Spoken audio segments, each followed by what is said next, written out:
Bueno, pues buenas tardes a todos y a todas. Gracias por acompañarnos esta tarde. Dejadme que en nombre del Hospital Sant Joan de Déu os dé las gracias por vuestro interés en esta charla. Como ya sabéis, hoy vamos a hablar de niñas y deporte. Vamos a hablar de deporte femenino y de cómo podemos cuidar las familias de la salud de las niñas deportistas.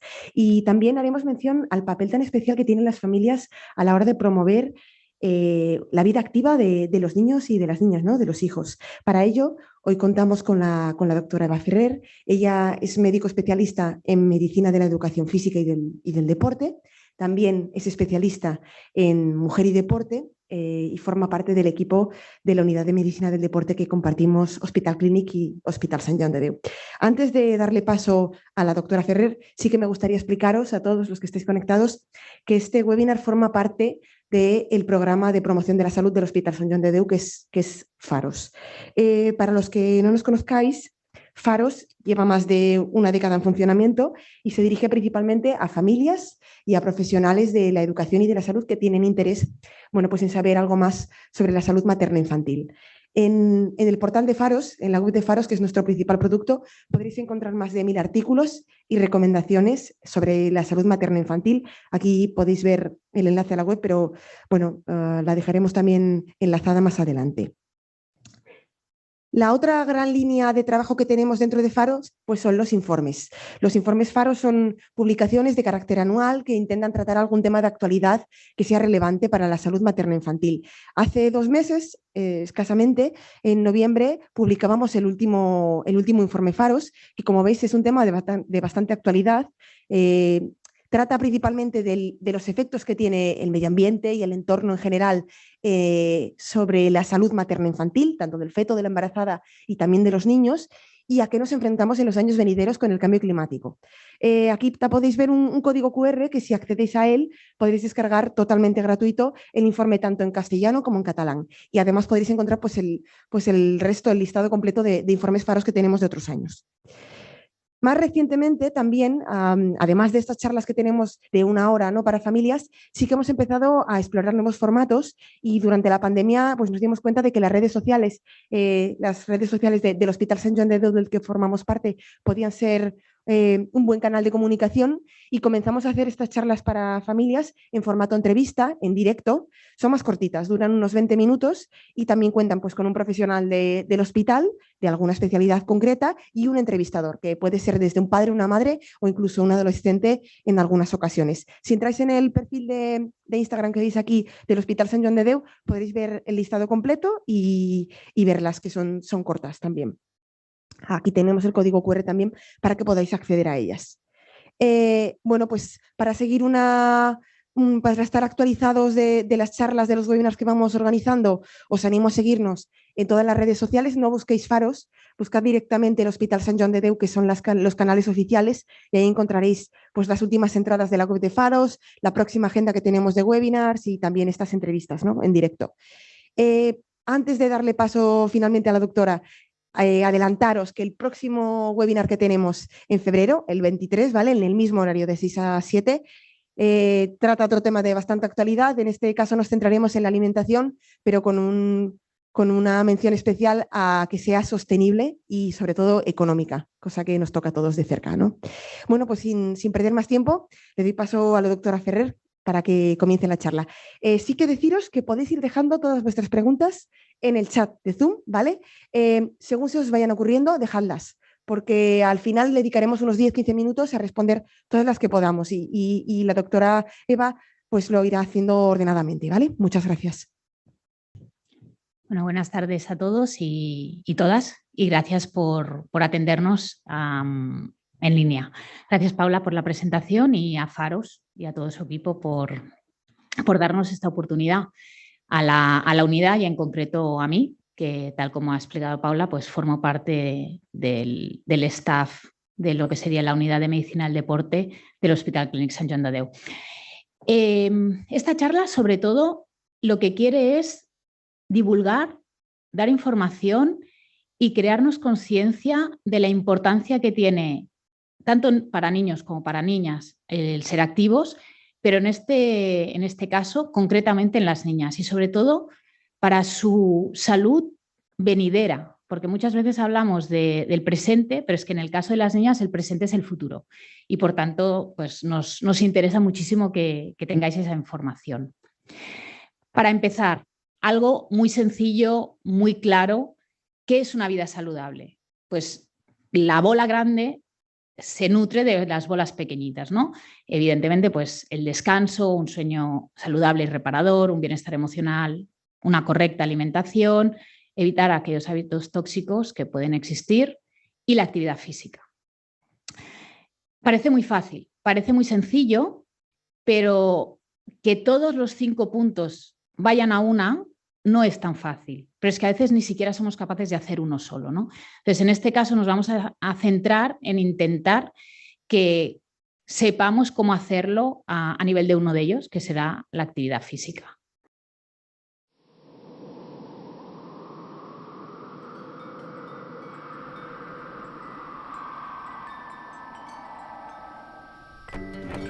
I probably would make a time machine.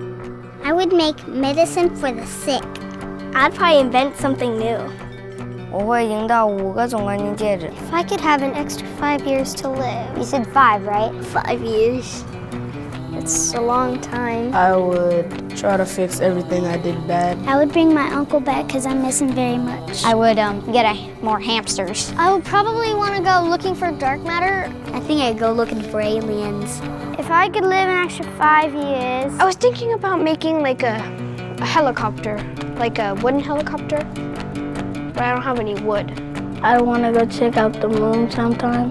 I'd probably teach my sister not to hate tuna. I would try and invent a machine that lets you run at light speed. If I had 5 more extra years to live, I would be the boss of all the chipmunks. Eu cantaria na frente de 1 milhão de pessoas. I don't really know. I think I'd do anything. Why are you asking me that?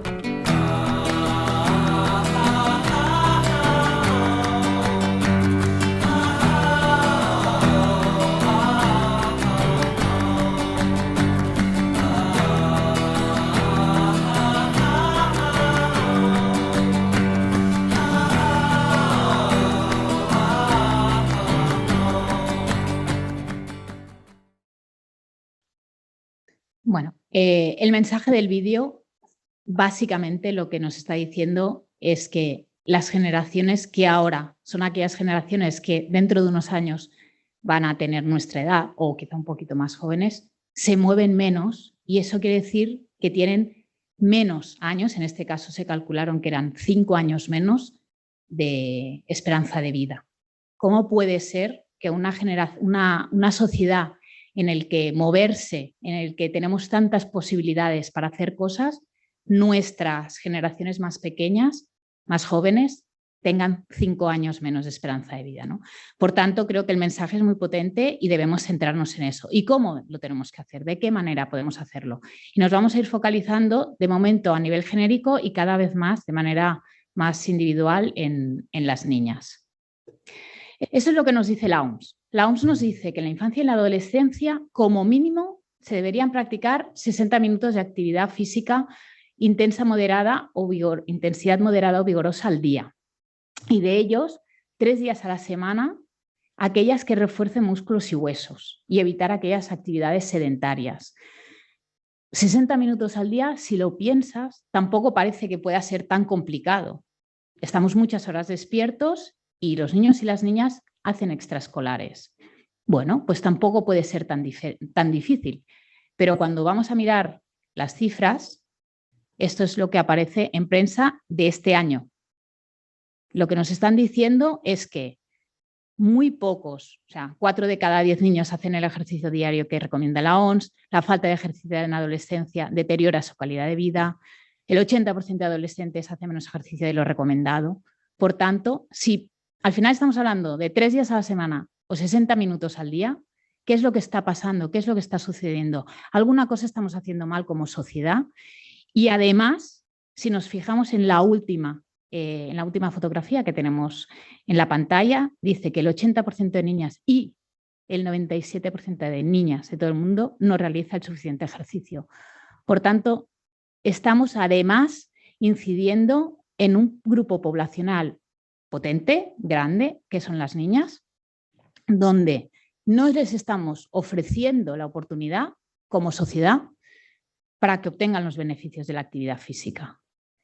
Por tanto, ¿qué es lo que podemos hacer? Porque no se entiende. Esta es otra de las estadísticas en el que aquí lo segmentamos más por edades. Vemos que por ciclo educativo en primaria tenemos una cifra más o menos del 50%, pero en secundaria todavía es peor, o el abandono o la no recomendación de seguir esos 60 minutos al día. Y como vemos, las niñas, en este caso, el porcentaje es más elevado. Y en este caso, aunque esta estadística es de hace ya unos años, una de las cosas que vemos es que el pico lo alcanzamos tanto en niños como en niñas, siendo el de las niñas más bajito, a los 10, 11 años, y a partir de ahí, en época de adolescencia, vamos perdiendo esa capacidad de hacer actividad física. Las razones son muchas. Una de las que se comentan es que las niñas prefieren hacer actividades sociales delante de las actividades deportivas.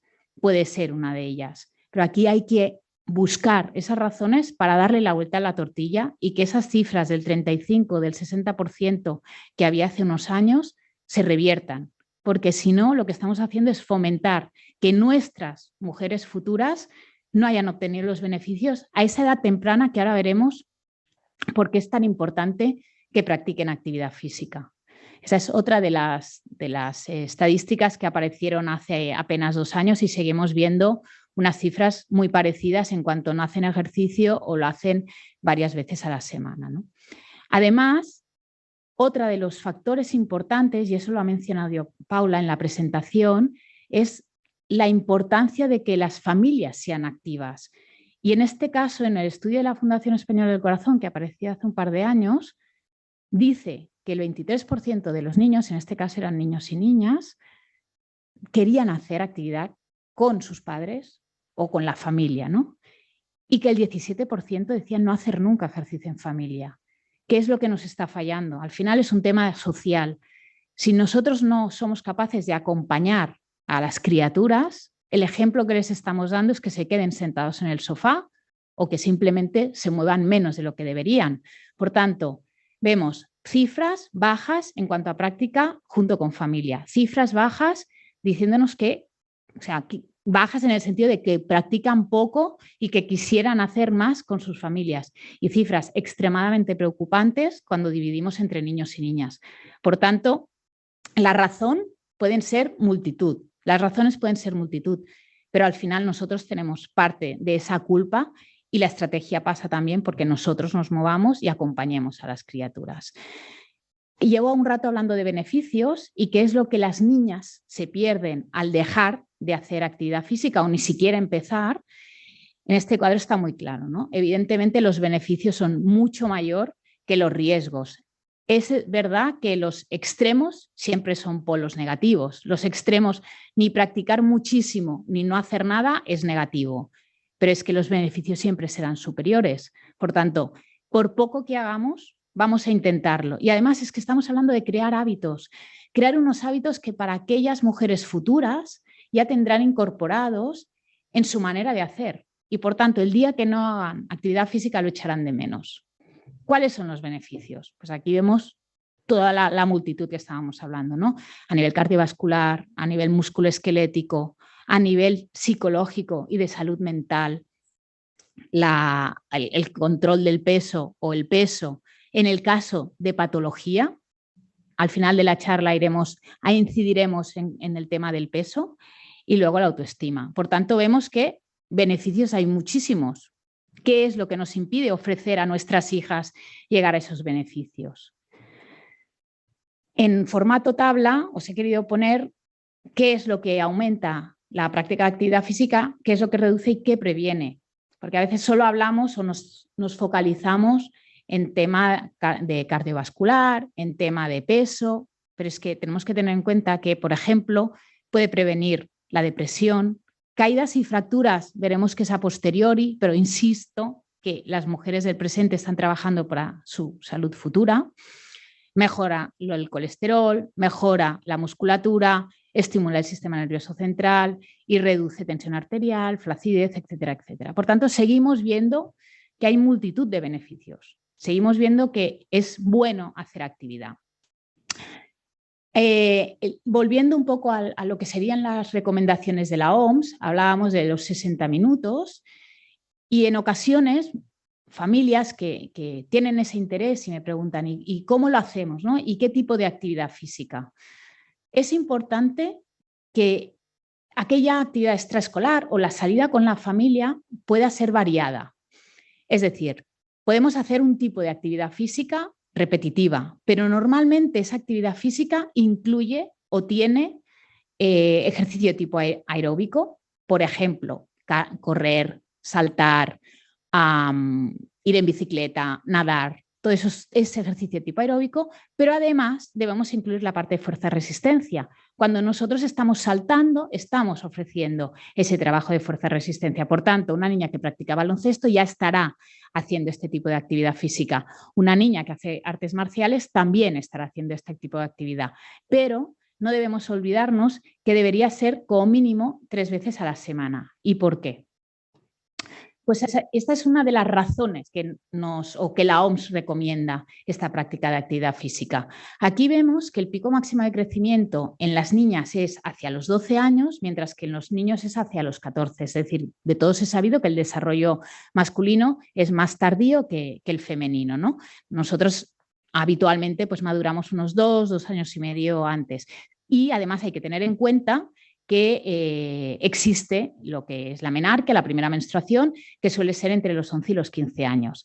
Es importante retener estas cifras en mente porque, pasamos y luego vuelvo a esta, porque en la etapa prepuberal y en la etapa puberal, como vemos, las curvas donde vamos a obtener mejores puntas de trabajo, de fuerza o de resistencia, se van a producir también más tarde.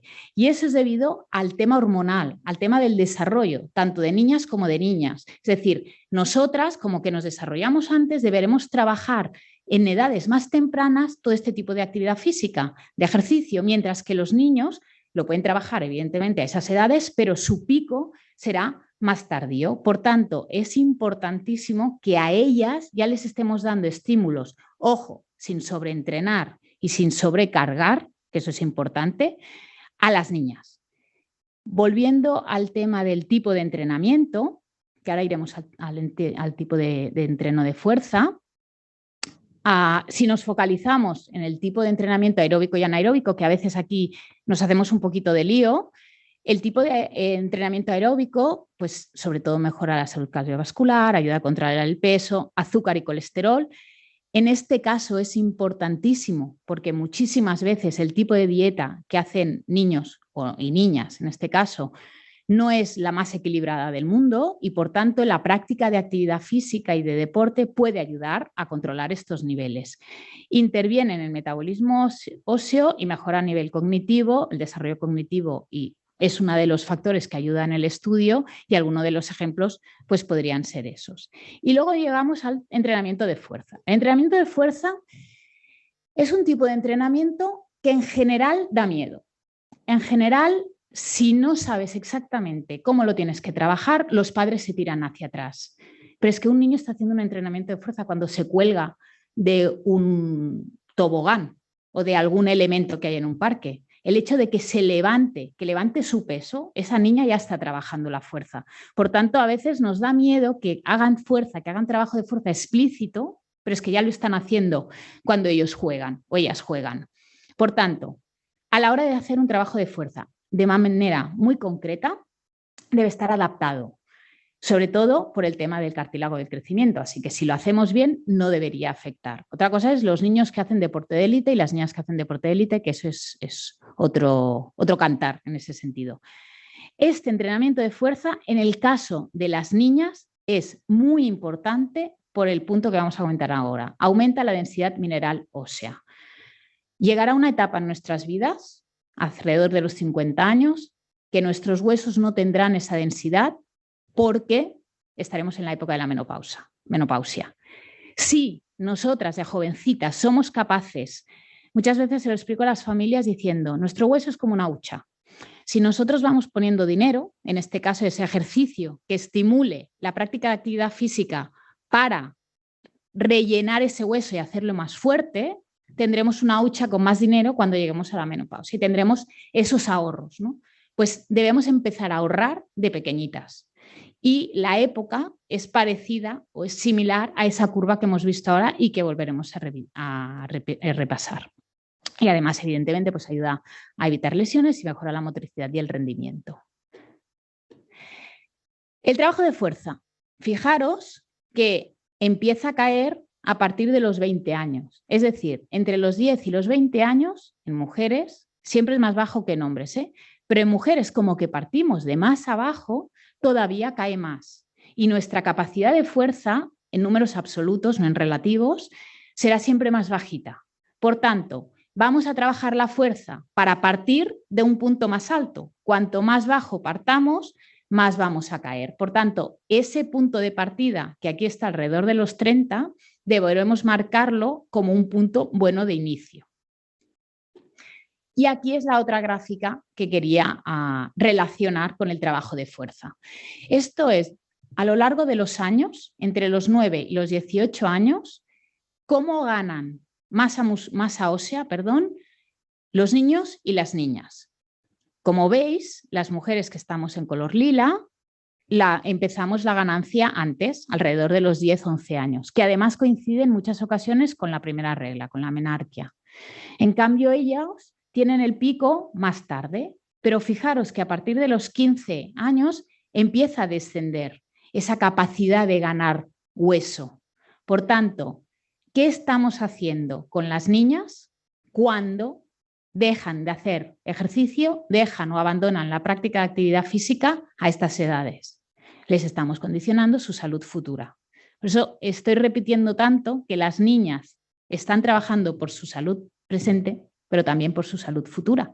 Evidentemente hay otros muchos, como puede ser colesterol, obesidad, cardiovascular, pero el tema del hueso y el trabajo de fuerza que van muy, muy, muy relacionados, es difícil en ocasiones que lo tengamos en mente. Y a veces incluso somos los mismos padres que nos tiramos para atrás. Y este es el patrón de pérdida de masa ósea que pasa con la edad, ¿no? En chicos y en chicas, empieza desde más arriba, los chicos va perdiendo, pero en nuestro caso, con la menopausia, alrededor de los 50 años, es cuando ya cae por culpa de la hormona, ¿no? Entonces, para todas aquellas madres que me estén escuchando, que espero que hayan muchas, no os penséis que ya vais tarde. No, o sea, lo importante aquí es seguir trabajando para mantener esa hucha. Quizá no la hemos podido llenar, pero no la vayamos a romper antes de hora, vayamos a mantenerla. Es decir, hasta la menopausia, cuanto más alta tengamos tengamos más llena esa hucha, menos vamos a perder. Por tanto, mamis, apuntaros al carro y acompañar a vuestras hijas o hijos a hacer actividad física.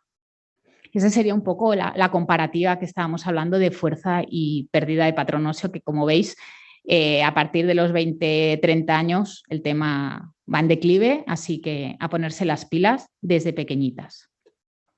Si además estamos hablando todo el rato de edad, pero debemos tener en cuenta que hay una serie de cambios que aparecen con este cambio de edad o la menarquia o en periodo puberal o prepuberal.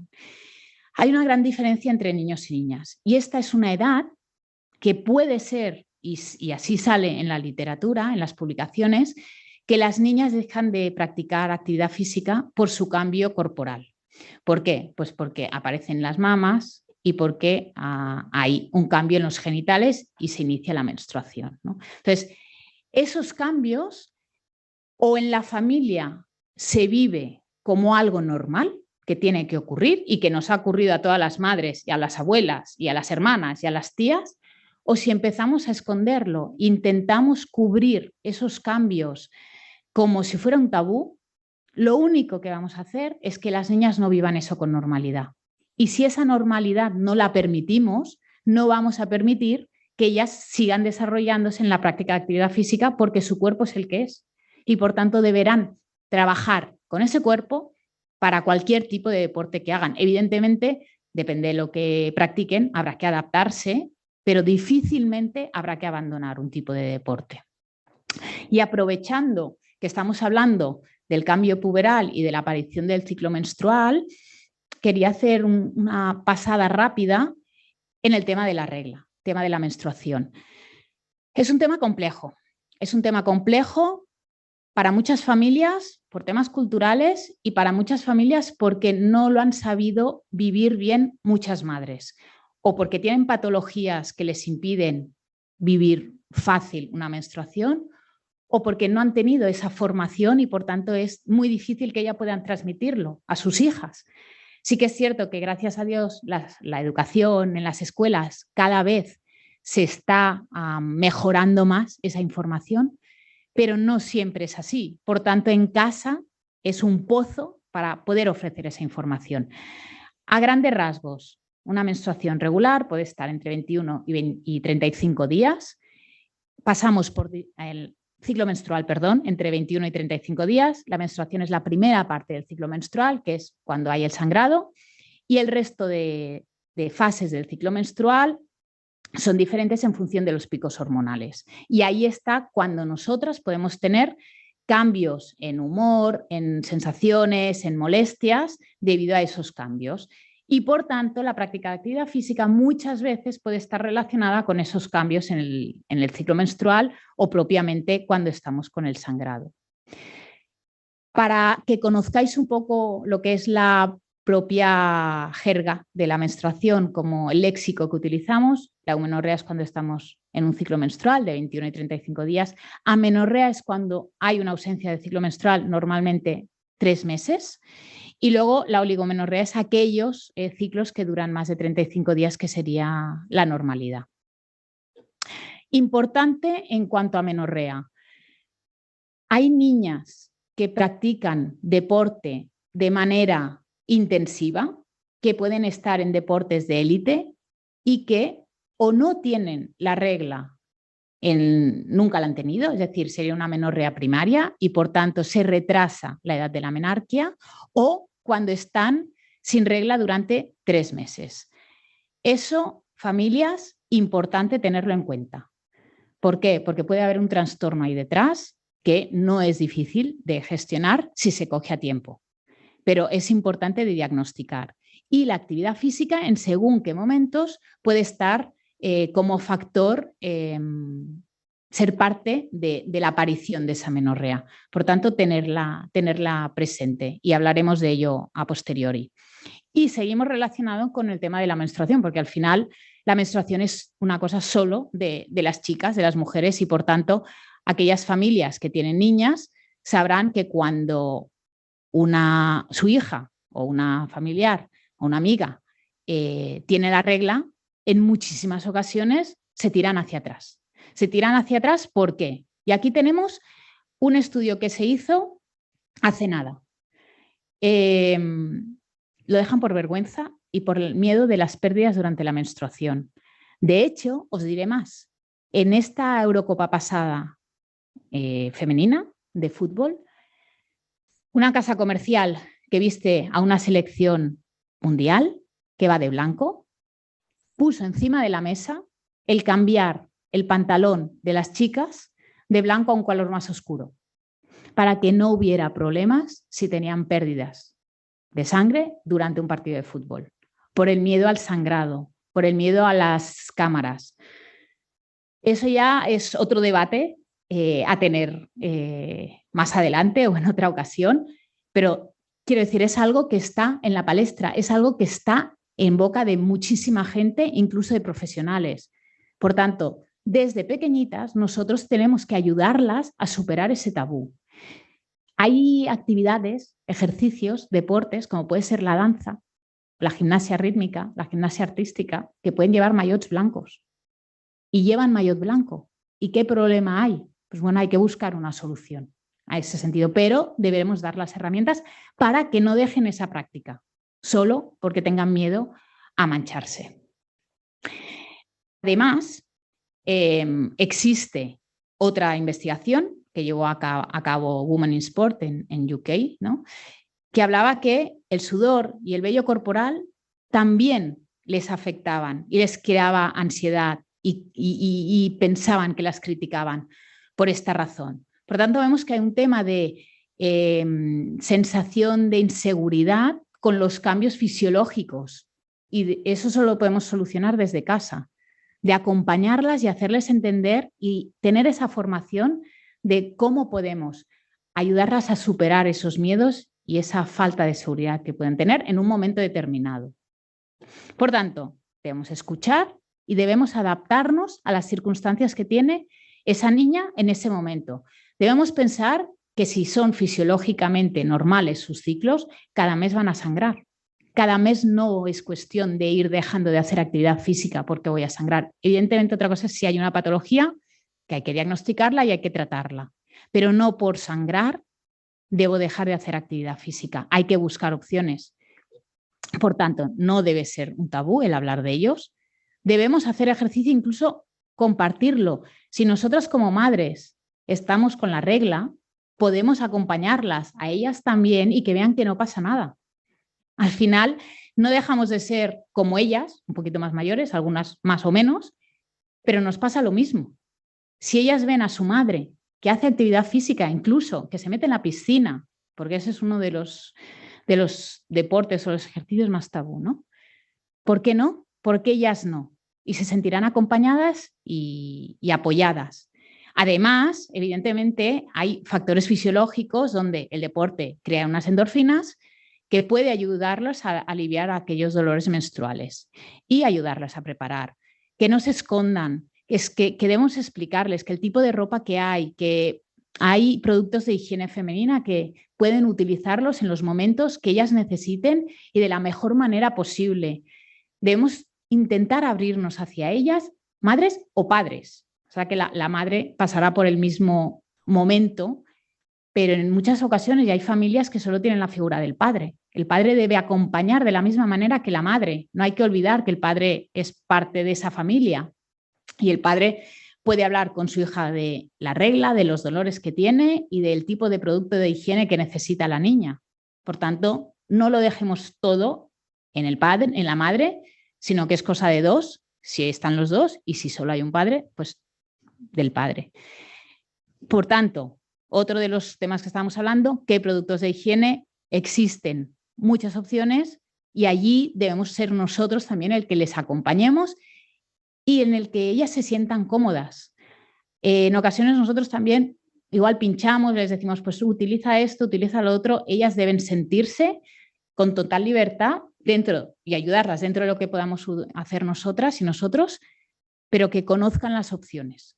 Y a partir de allí, ellas podrán elegir y habrá deportes que se sentirán más cómodas utilizando un producto y habrá deportes en los que se sentirán cómodas utilizando otro. Y de la misma manera que hablamos de productos de higiene, ¿qué pasa con la equipación que utilizan?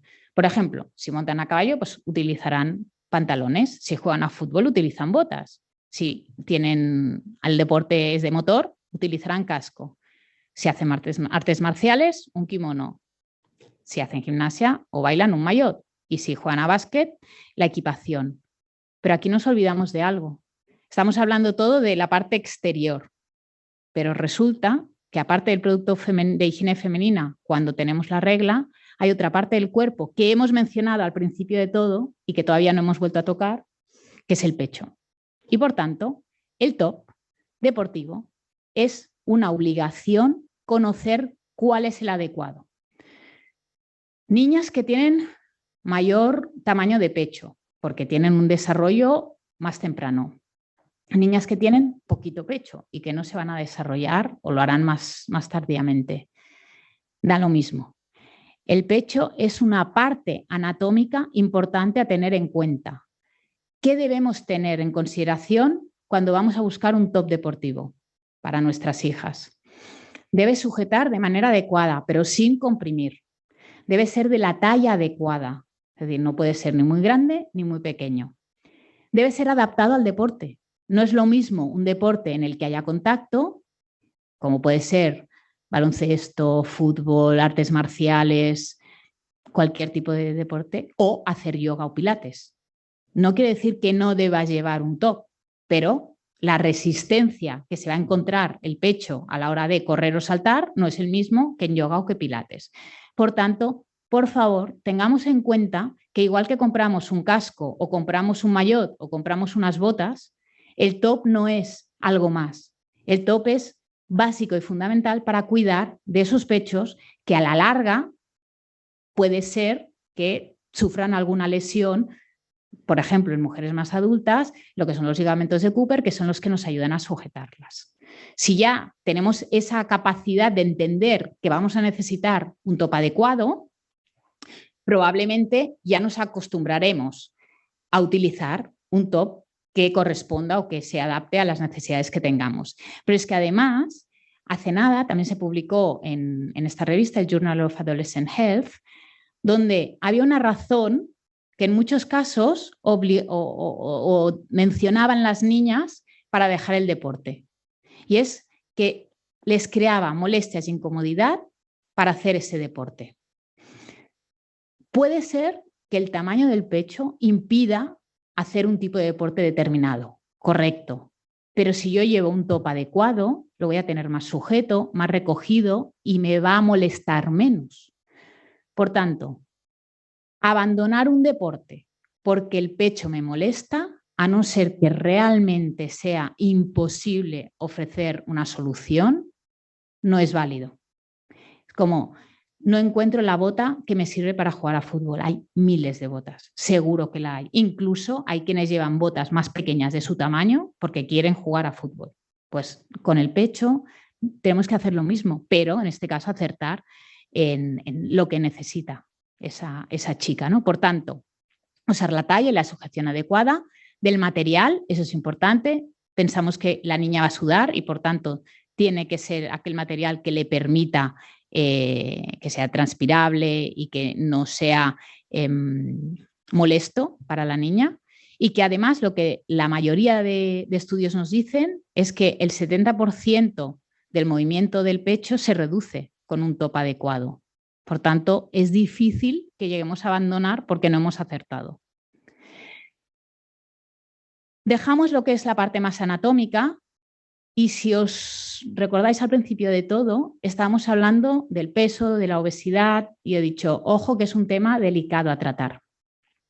Pasaré un poco por encima, pero sí que no quería dejar de comentarlo en la oportunidad que tengo con Faros, de lo que es un tema que nos estamos encontrando cada vez más en las consultas de medicina del deporte, sobre todo en niñas, en algún niño, pero sobre todo en niñas, y es el balance energético. Nos vienen familias que nos dicen, no, es que mi niña se fatiga, mi niña va muy cansada. Las dos primeras preguntas es, ¿descansa bien? Y la otra es, ¿come adecuadamente para el gasto energético que hace practicando el deporte que haga? Normalmente las respuestas son no. Y ahí está la razón de la fatiga. Se me acaban las pilas, etcétera, etcétera. ¿En qué situación nos encontramos? Hasta hace unos años se hablaba de la tríada de la mujer deportista, como veis en el esquema el triangulito rojo, pero desde hace ya unos cuantos años se ha pasado a otro tipo de patología que existe como patología, que se llama el síndrome de déficit energético relativo en el deporte. ¿Qué nos dice este síndrome o dónde va enfocado a este síndrome?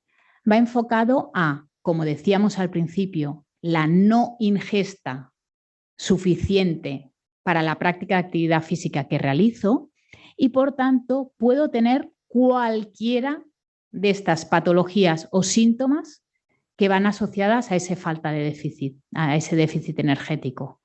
Puedo lesionarme más, puedo tener problemas cognitivos, puedo estar irritable, depresiva, perder fuerza. No es baladí, no es un síndrome baladí en el que pensemos, no, es que está fatigada. No, es que a veces ese síndrome acaba llevándonos a otro tipo de problemas, a otro tipo de conductas.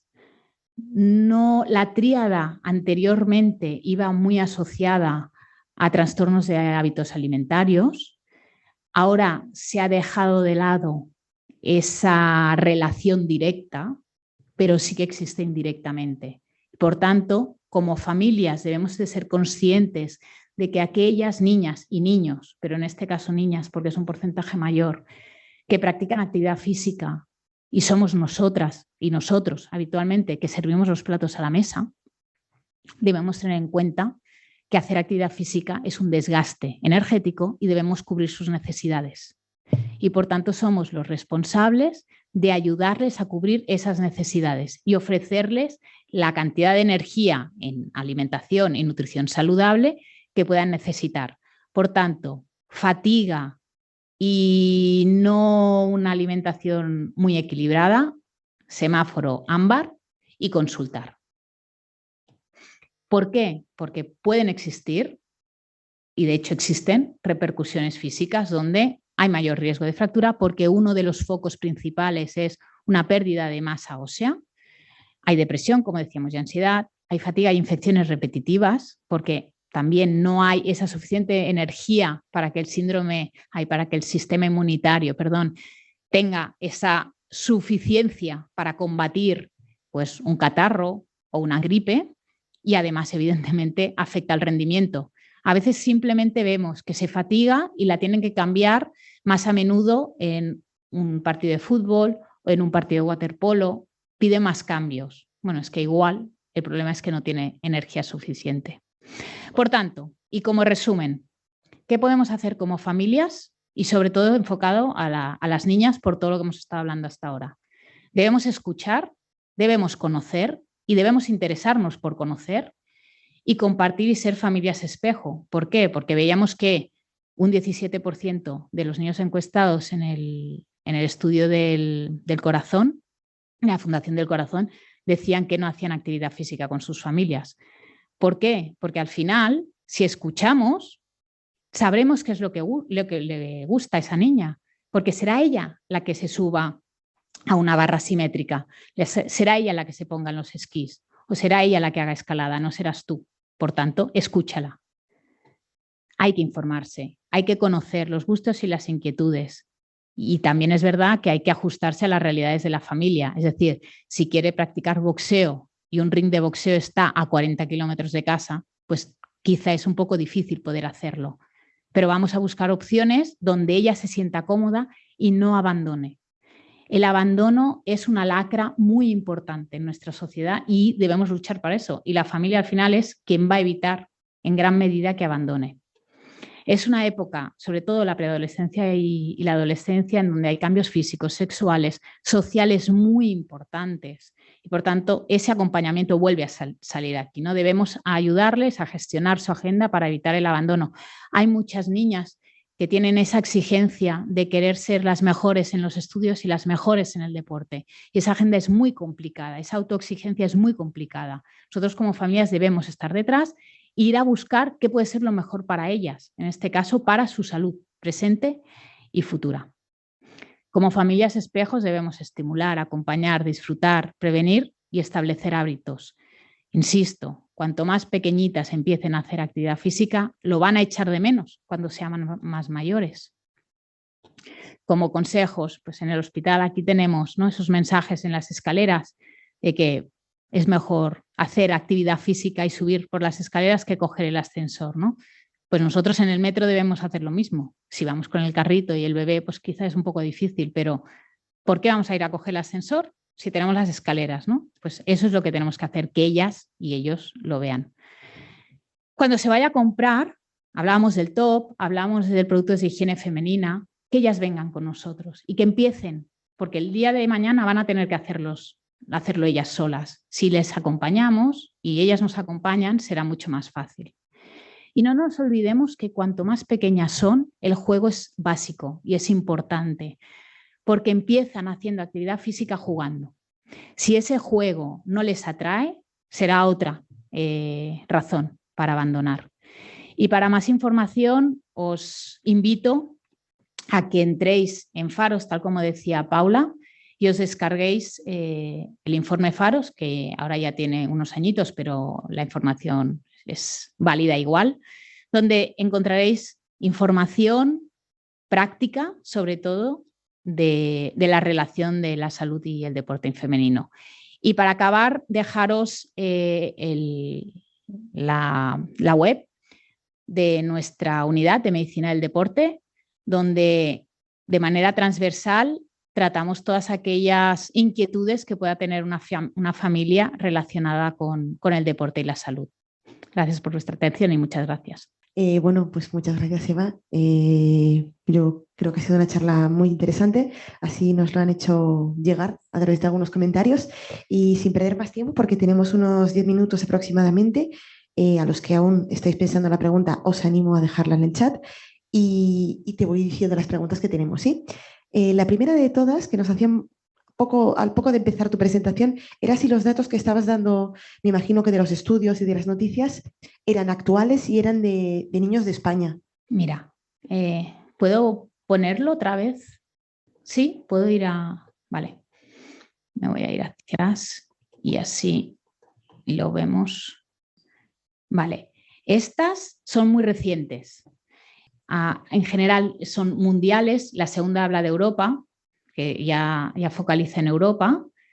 En general hablan de mundiales, pero este de aquí, esto es en España. Este es España y este es España también. O sea, estamos hablando de una población muy cercana. Sí que es cierto que esta gráfica puede tener aproximadamente unos 7 años bien, pero más o menos se acerca a estas cifras. Perfecto. Tenemos una segunda pregunta que nos comentaban si podría recomendar los niveles de ferritina aconsejados para niños y niñas para mantener un buen rendimiento tanto académico como deportivo. En este caso habría que verlo de manera individual, porque habría que conocer en qué edades nos encontramos, qué tipo de actividad física hacen y sobre todo qué alimentación llevan. O sea, en este caso habría que individualizar bastante. Perfecto. La siguiente pregunta que tenemos es de una madre que nos dice: tengo 2 hijas que son nadadoras, entrenan entre 6 y 8 veces a la semana, además del ejercicio físico. En épocas con competiciones y exámenes, aparte de una buena alimentación y de descanso, ¿se puede dar algún suplemento? En la mayoría de ocasiones habría que valorar el tipo de nutrición que llevan y de alimentación, pero en la mayoría de ocasiones, en función de la edad, ¿qué edad ha dicho que tenían? ¿Lo ha dicho o no? No lo ha dicho, ha dicho Vale. que entrenan entre 6 y 8 veces a la semana. Depende de la edad que tengan, sí que se podría suplementar, pero la base está en una buena alimentación. Es decir, habría que hacer un estudio nutricional y ver en qué niveles están, pero según la edad sí que se podría suplementar, pero habría que individualizarlo también. La siguiente pregunta que tenemos también es: en función del ciclo menstrual, ¿recomiendas hacer algún tipo de deporte más de fuerza o aeróbico? ¿En qué influye? Vale. Esto está bastante de moda desde hace ya un tiempo. Sí que es cierto que depende del momento del pico del tipo de hormona, se recomienda hacer un tipo de ejercicio u otro. Es decir, en la fase folicular, que es donde están el pico de estrógenos, se recomienda hacer un trabajo más de fuerza, mientras que en la fase lútea, que es la última fase después de la ovulación, se recomienda hacer un trabajo de tipo más aeróbico, por cómo trabajan las hormonas y los beneficios que puedes sacar de ello.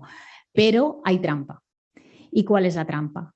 Que para hacerlo debes ser una mujer con ciclos regulares.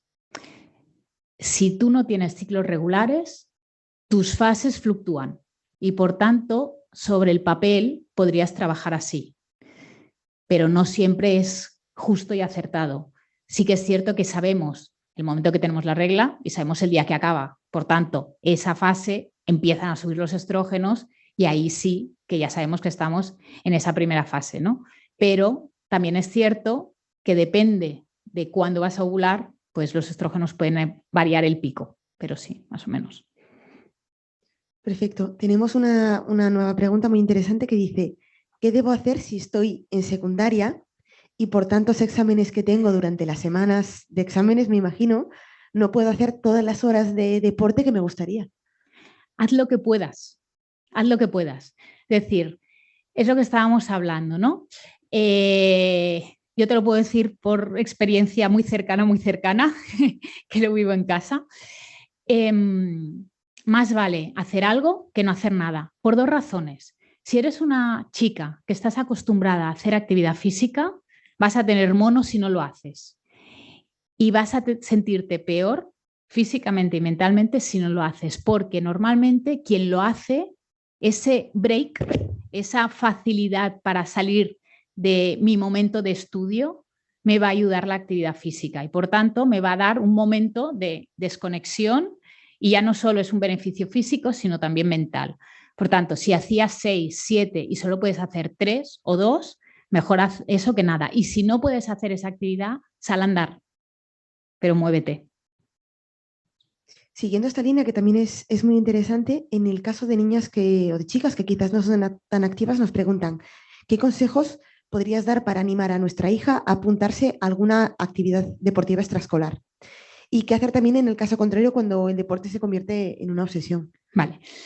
La primera parte, antes que apuntarla a un deporte extraescolar, yo te diría, eres tú una persona activa y métete en el rol de que te acompañe a hacer la actividad que tú haces. Es decir, si tú el fin de semana juegas a pádel o esquías, pues que esa niña ya haga algo. Eso para empezar. Y luego hablar con ella y preguntar su grupo de amigas qué actividad hace. Igual les gusta bailar o igual les gusta hacer skate. O sea, el hablar, ¿no? Hablábamos de escuchar, de preguntar, pues eso sería lo básico. ¿Y qué tipo de actividades que yo no puedo aconsejar si no hablo con la niña primero? Es condición sine qua non conocer los gustos de esa criatura. Y luego hablabas del otro extremo, ¿no? Igual de malo es no hacer como hacer en exceso. Entonces, ¿cuánto es exceso y de qué manera lo gestionamos? Bueno, evidentemente si aparece una patología, eso es exceso seguro y entonces ahí hay que frenar. Y luego ver cuál es el objetivo y por qué hay ese exceso. Es decir, está metido en un deporte de élite, está compitiendo, bueno, pues si ese es el camino que ha escogido, debemos acompañarlo de manera saludable y ofrecerle los recursos para que tenga una salud adecuada a la práctica de actividad física que está haciendo. En esta línea un poco también de cómo animar a las niñas, nos pregunta otra bueno, oyente, espectadora, ¿cómo podemos incentivar desde el punto de vista más académico, es decir, de lo que permite el deporte a nivel de organización, de concentración, de estudios, qué podemos decirles para animar a las niñas adolescentes a hacer más deporte? Vale. Es cierto, como hemos dicho antes, que la práctica deportiva te permite tener un desarrollo cognitivo mejor. Ahora, también existe un estudio que se hizo que dice, ¿todos los niños que practican deporte son los mejores de la clase? No. ¿Todas las niñas? No. No estamos hablando de pasar de tener un 5 a tener un 10 por practicar deporte, pero sí que es cierto que la práctica deportiva, te quita tiempo de estudio y te tienes que organizar mejor, por tanto, eso es importante. 2, te da y te crea unas endorfinas que te estimulan a hacer una serie de cosas y, ¿por qué no? Te sientes más activo y mejor, y esas endorfinas la tenemos todos, adultos y niñas y niños. Por tanto, esa sensación de bienestar emocional y físico también te puede ayudar. Pero insisto, tiene que ser algo que a ella le apetezca hacer. Muy bien. Bueno, es casi la hora, esperamos los 2 minutos que tenemos si alguien más quiere dejar alguna pregunta. Y mientras tanto, antes de que nos vayamos, deciros a los que estéis conectados que os lanzaremos una pequeña encuesta, 3 preguntas sobre qué os ha parecido la charla y otros temas que también os pueden interesar para próximos webinars que os aparecerá en la pantalla, ¿vale? Y que pues que os animamos a responder porque es muy cortita y nos dará muchas pistas para que desde Faros pues sigamos organizando charlas interesantes. Nos preguntan si quedará grabado. Sí, quedará grabado. En unos días lo podréis ver colgado también en el canal de YouTube del Hospital Sant Joan de Déu y lo podréis ver íntegramente. Vale, nos ha llegado una pregunta. Te la han lanzado Eva mientras tanto. Vamos. En casa, cuando éramos más pequeños, nos resultaba más fácil hacer actividades con nuestros hijos. Incluso mi marido y yo aprendimos a patinar cuando a ellos se les quedaba pequeña la pista de patinaje del parque, ¿no? Estas actividades en familia. Salimos en bici realizando trayectos largos, pero al llegar a la adolescencia, donde ya prefieren hacer actividades con sus amigos, nos encontramos que como los amigos no practican tanto deporte, pues ellos también han dejado de practicar. Y por más que intentamos organizar salidas en bici o caminatas, nos resulta muy difícil. ¿Qué podemos hacer para retomar este ejercicio en familia? Vale. Hay un truco que no es lo que a mí más me gusta, porque al final no deja de no ser al aire libre, pero hay la gamificación y los juegos de estar delante del televisor haciendo baile, haciendo competición, donde te obligas a moverte, son atractivos en muchas ocasiones para ellos, porque al final entras en su mundo de la gamificación y de más digital y puedes llegar a hacer algo. Otra cosa es que como padre y madre te guste, pero es una opción. Y la otra es liar a los padres de las familias de los amigos. Muy bien, bueno, veo que no tenemos ninguna pregunta más, son las 7 en punto, así que nada, os lanzamos esta pequeña encuesta, como os decía, debería apareceros en la pantalla sin que tengáis que hacer nada más que responder, ¿vale? Así que nada, os animamos a hacerlo, darle las gracias a Eva por esta charla, daros las gracias a vosotros por estar conectados y recordaros que en unos días podréis verlo otra vez completo en el canal de YouTube del hospital. Muchas gracias. Gracias.